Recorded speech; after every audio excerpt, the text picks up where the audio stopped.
রবিবার ট্রাফিক দপ্তরকে উদ্যোগে বিভিন্ন বাজারকে কিভাবে যানজটমুক্ত রাখা যায় সেই বিষয় নিয়ে জিবি বাজার মার্কেটে যানজট চালক, স্থানীয় ব্যবসায়ী, ক্লাব কর্তৃপক্ষ এবং ট্রাফিক ও পুলিশ কর্মীদের নিয়ে একটি বৈঠক করা হয়।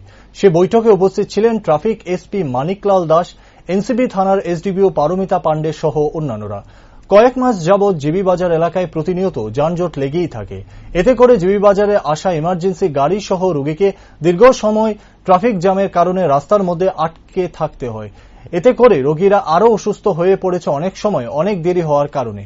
গাড়ির মধ্যে কিছু কিছু রোগীর মৃত্যুর কোলেও ঢলে পড়েছে। পাশাপাশি পথে নিহত যান দুর্ঘটনা বৃদ্ধি পাচ্ছে। সেই কারণে জিবি বাজারকে ট্রাফিক জ্যাম মুক্ত করতে অবশেষে ময়দানে নামল ট্রাফিক দপ্তর।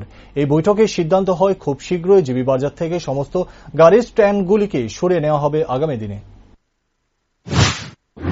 কিন্তু যেহেতু আমরা জিবি বাজার কিছু আইডেন্টিফাইড লোকেশনে জিবি বাজারটাকে যেহেতু চিকিৎসা পরিষেবার জন্য এখানে রাজ্যের বিভিন্ন প্রান্ত থেকে আসেন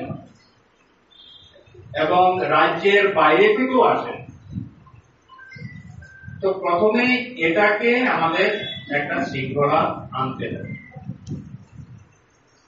রাজধানী আগরতলা প্রথমে এখানে এসে শিখে গিয়ে ডিস্ট্রিক্ট যে হেডকোয়ার্টার আছে, সাব ডিভিশন হেডকোয়ার্টার আছে, ওনারা যে হসপিটালের সামনে যে পরিষেবা আছে সেখান থেকে ওনারা একটা মডেল দেখেছেন, ভালো সিস্টেম দেখে গেলেন, ওনারা ফিরে গিয়ে সেই ভালো সিস্টেমটা রাজ্যের অন্যান্য প্রান্তে ফলো করবেন।